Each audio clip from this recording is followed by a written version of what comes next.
The fourth, in the popular Police Academy movies, Citizens on Patrol, has long been referred to by movie fans as a needle in the hay of the genre, with both subtle and not so subtle hints at the 2006 radiation poisoning of fugitive Russian FSB Secret Service who specialise in tackling organised crime. Warner Brothers effectively used Mercer's Mahoney and cohorts to mirror what would take place 9 years to the very day of the US release.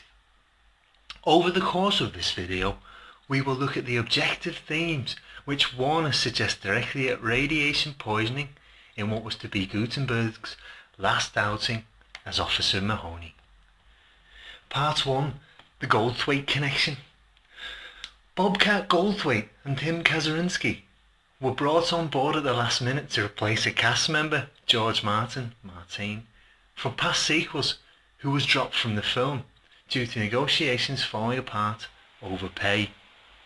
It's interesting that Kaczynski's Russian inclusion in the feature goes against the popularity at the time of the US's seminal Cold War stance.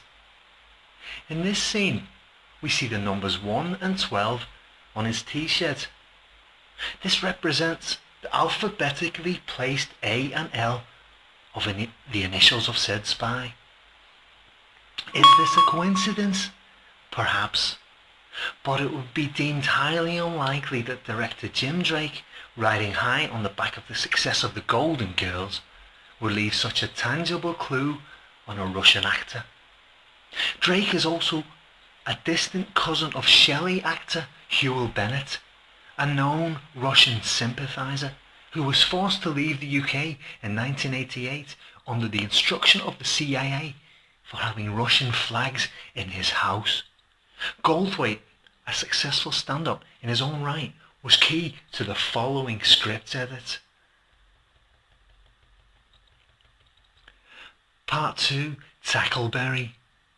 After it became clear that Jerry Paris would not be able to direct the film, screenwriter Jerry Quintano was offered the chance to take over as director.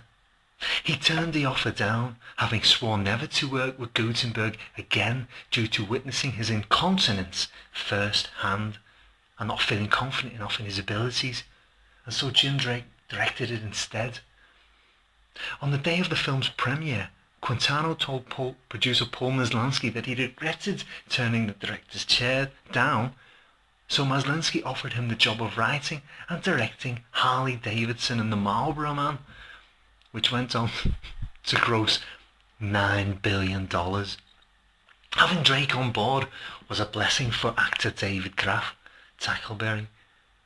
A known champion of guns and legislation, a proficient seal hunter just like the character he played, Graff would ply the director with gin and lilt at lunch breaks and cajole him into stretching Tackleberry's part, much to the dismay of other cast members, especially ex-NFL footballer Bubba Smith, aka Hightower, who voiced his opinion on several known occasions in full view of the crew.